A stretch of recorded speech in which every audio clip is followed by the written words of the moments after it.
Hey, നമസ്കാരം. കഴിഞ്ഞ കുറച്ച് ദിവസങ്ങളായിട്ട് നമ്മളുടെ നാട്ടില് വിർച്വൽ അറസ്റ്റ് എന്ന് പറയുന്ന ഒരു വാക്ക് കിടന്ന് തത്തിക്കളിക്കുന്നുണ്ട്.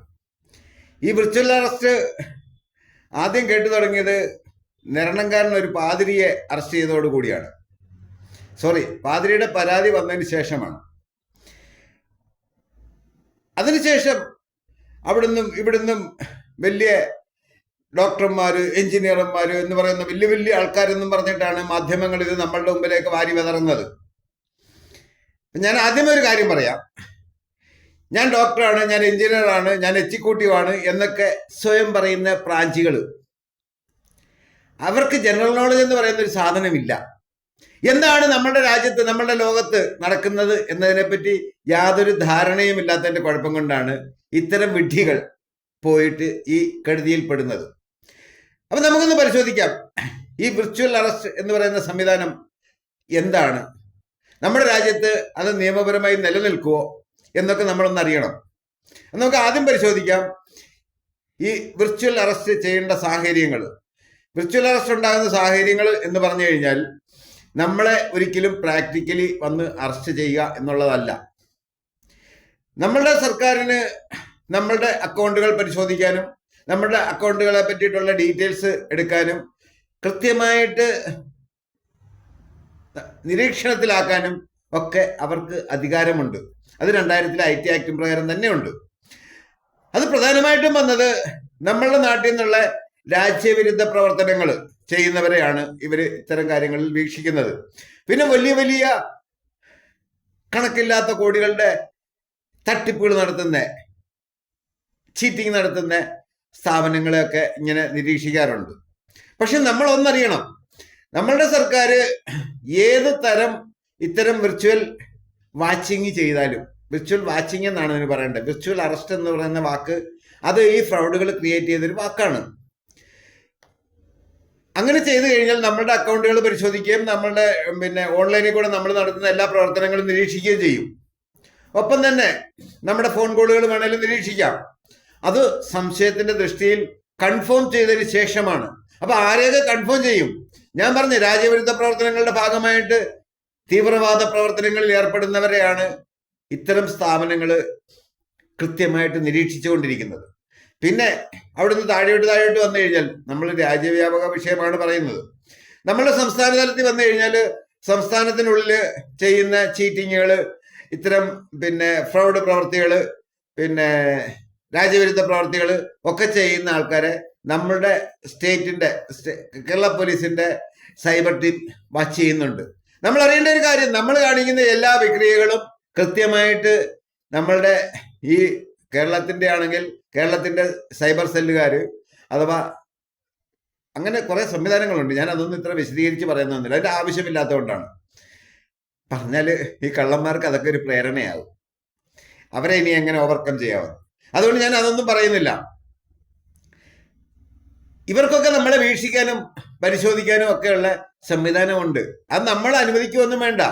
പക്ഷെ ഒന്നും ഓർക്കണം, ഈ പറയുന്ന വിർച്വൽ അറസ്റ്റ് എന്ന് പറയുന്ന ഒരു സംവിധാനത്തിലോട്ട് വന്നു കഴിഞ്ഞാൽ, വിർച്വൽ അറസ്റ്റ് എന്ന് പറഞ്ഞു കഴിഞ്ഞാൽ നമ്മളുടെ ഓൺലൈൻ പ്രവർത്തനങ്ങൾക്ക്, ഡിജിറ്റൽ പ്രവർത്തനങ്ങൾക്ക് തടയിടുക എന്നുള്ളതാണ് അവർ ചെയ്യുന്നത്. അപ്പൊ ആ തടയിട്ട് കഴിഞ്ഞാൽ, നമ്മൾ ഉദാഹരണമായിട്ട് നമ്മളുടെ ബാങ്കിൽ പോയാൽ, നമ്മളുടെ ബാങ്കിൽ അക്കൗണ്ടിൽ നിന്ന് പൈസ എടുക്കാൻ ചെന്ന് കഴിഞ്ഞാൽ അവർ പറയും ഇത് ബാങ്ക് അക്കൗണ്ട് ബ്ലോക്ക് ചെയ്ത് വെച്ചിരിക്കുകയാണ്. അപ്പൊ നമുക്ക് ഇൻഫർമേഷൻ കിട്ടും. അതല്ലെങ്കിൽ നമ്മൾ ഫോൺ കോൾ ചെയ്യുന്ന സമയത്ത് നമുക്കറിയാൻ കഴിയും ഇതുപോലെ വിർച്വൽ അറസ്റ്റ് നടന്നിട്ടുണ്ടോ എന്ന്. അങ്ങനെയൊക്കെ ഇത് തിരിച്ചറിയാൻ ഒരുപാട് മാർഗങ്ങളുണ്ട്. പക്ഷേ നമ്മളുടെ ഈ അതിസാമർത്ഥ്യക്കാരായിട്ടുള്ള മിടുക്കന്മാര് ഇതൊന്നും കണ്ടില്ലെന്ന് നടിക്കുകയാണ് ചെയ്യുന്നത്. അപ്പൊ ഞാനെന്ന് പറയാം, ഒരു ഉദാഹരണം, ചിന്ന ഉദാഹരണം, എളുപ്പം തീരും.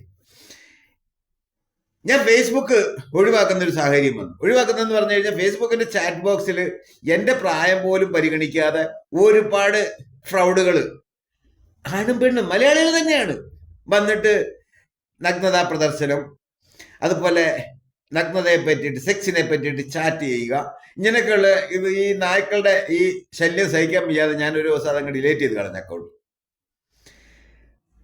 ഒരുപാട് ഫോളോവേഴ്സും ഒരുപാട് ശ്രോതാക്കളും ഒക്കെ ഉണ്ടായിരുന്ന ഒരു അക്കൗണ്ടാണ്. എന്നാലും വേണ്ടില്ല, മനസ്സമാധാനമാണല്ലോ പ്രധാനം.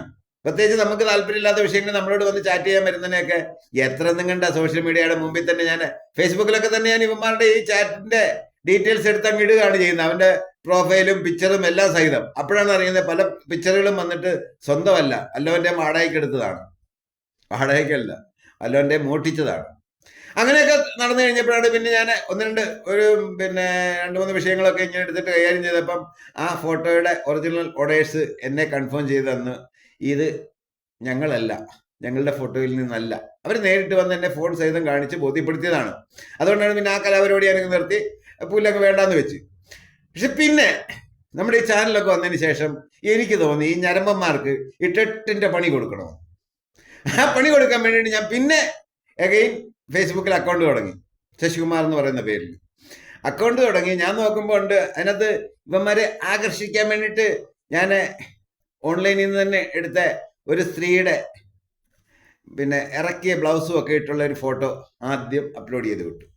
അത് കഴിഞ്ഞിട്ട് എയിൽ എടുത്ത 2-3 ഇത്തരം സ്ത്രീകളുടെ പെൺകുട്ടികളുടെ AI ജനറേറ്റഡ് പിക്ചറുകൾ ഞാൻ എടുത്തിട്ട് ഇട്ടപ്പോഴത്തേക്ക് ഈ പറയുന്ന ഞരമ്പന്മാരെല്ലാം കൂടെ ആകർഷിക്കപ്പെട്ട് എൻ്റെ അക്കൗണ്ടിലോട്ട് വന്ന് കുമിഞ്ഞു കൂടാൻ തുടങ്ങി. ഞാൻ വരുന്ന എല്ലാ അവന്മാരെയും സമയം കണ്ടെത്തി ആഡ് ചെയ്യാൻ തുടങ്ങി. കാര്യം ഇവൻ ഞരമ്പനാണെന്ന് കൺഫേം ചെയ്തിട്ട് തന്നെയാണ് ആഡ് ചെയ്യുന്നത്. കാര്യം ഇവന്മാരുടെ സൊക്കേടൊന്ന് കുറയ്ക്കണ്ടേ, അതിനു വേണ്ടിയാണ് അങ്ങനെ ചെയ്തത്.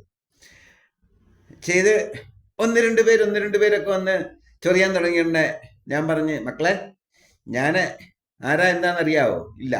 എന്നാൽ ഞാനൊരു ചെറിയ യൂട്യൂബർ കൂടെ ഒക്കെയാണ്, കുറേ ആൾക്കാരൊക്കെ എന്നെ കാണാനും കേൾക്കാനും ഉണ്ട്. ഞാൻ നിന്റെ ഫോട്ടോയും നിന്റെ കുടുംബ ഡീറ്റെയിൽസ് സഹിതം ചേർത്ത് ഞാൻ വീഡിയോ ചെയ്യും, വെച്ചിട്ട് പോടാ താഴെന്ന് തന്നെ പറഞ്ഞു.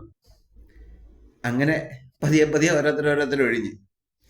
നിങ്ങൾക്കറിയാവോ, ഒരു രഹസ്യമാണ്, വയനാട് ദുരന്തം നമ്മളെ എത്രയധികം വേദനിപ്പിച്ചെന്ന് നമുക്കെല്ലാവർക്കും അറിയാം. പക്ഷേ ആ വയനാട് ദുരന്തത്തിനിടയ്ക്ക് എനിക്ക് എൻ്റെ ഫേസ്ബുക്ക് ചാറ്റ് ബോക്സിൽ വന്ന് ഒരു മോനെ എനിക്കിട്ട ഒരു ഇതാണ്, വയനാട്ടിൽ ചത്തതെല്ലാം മുസ്ലിങ്ങളാണെന്ന്. ഞാൻ എന്തു പറയണം അവനോട്? തൽക്കാലം ഞാൻ ആ ചാറ്റ് അവിടെ കിടക്കട്ടെന്ന് കണ്ടിട്ട് ഡിലീറ്റ് ചെയ്തൊന്നുമില്ല, അവനെ അൺബോക്സ് ചെയ്തുമില്ല, അവിടെ കിടക്കട്ടെന്ന് കണ്ടു. അതിപ്പോഴും എൻ്റെ കിടപ്പുണ്ട്. ഞാൻ എൻ്റെ 1-2 സുഹൃത്തുക്കളോട് ഈ വിഷയം പറഞ്ഞ്, ഇങ്ങനത്തെ തന്തയ്ക്ക് പറക്കാത്ത മക്കളുള്ളതാണ് ഈ ഓൺലൈൻ മേഖല എന്ന്. അത്രയും പോലെ. അപ്പം എങ്ങനെ നമുക്ക് ഈ വിർച്വൽ അറസ്റ്റ്, ഈ ചീറ്റിങ്, ഇത്തരം അക്കൗണ്ടിൽ നിന്ന് കൊള്ളയടിച്ചുകൊണ്ട് പോകുന്നതൊക്കെ തടയാൻ പറ്റുമെന്നുള്ളത് ഒരൊറ്റ സിമ്പിൾ കർമ്മം ചെയ്താൽ മതി. നിങ്ങളുടെ മനസ്സിലിരിക്കുന്ന അത്യാഗ്രഹം, ആക്രാന്തം, ലോകം വെട്ടിപ്പിടിക്കാനുള്ള തീക്ഷ്ണമായ ആഗ്രഹം ഒക്കെ എടുത്ത് കളഞ്ഞാൽ നിങ്ങളുടെ എല്ലാ പ്രശ്നവും തീരും. നിങ്ങളുടെ ആക്രാന്തമാണ് നിങ്ങളെ കൊണ്ടുവന്ന് ഈ ഓൺലൈൻ ഗെയിമിലും അതുപോലുള്ള എല്ലാ തട്ടിപ്പ് സംവിധാനത്തിലും കൊണ്ടുവന്ന് പെടുത്തുന്നത്. നിങ്ങൾ സ്വയം ചെന്ന് തല വെച്ചു കൊടുക്കുന്നതാണ്. ഇത് ഞാൻ പറയുന്നത്, ഞാൻ ചലഞ്ച് ചെയ്യാം. എന്റെ ശ്രോതാക്കളിൽ ആരെങ്കിലും എന്റെ അക്കൗണ്ടിൽ നിന്ന് 1 രൂപ എന്നെടുത്ത് കാണിച്ചേ. വേണ്ട, വേണേ നിങ്ങൾ എന്റെ ഫോട്ടോ ഒക്കെ എടുത്ത് വെച്ച് വല്ല ഫ്രോഡ് പണികളൊക്കെ കാണിക്കുമായിരിക്കും. അത് തടയാൻ തൽക്കാലം ഇവിടെ വകുപ്പൊന്നുമില്ല. അതിന്റെ പുറകെ പോകാൻ എനിക്ക് നേരമില്ല. നിങ്ങളെടുത്ത് വെച്ച് പണിഞ്ഞു. പക്ഷേ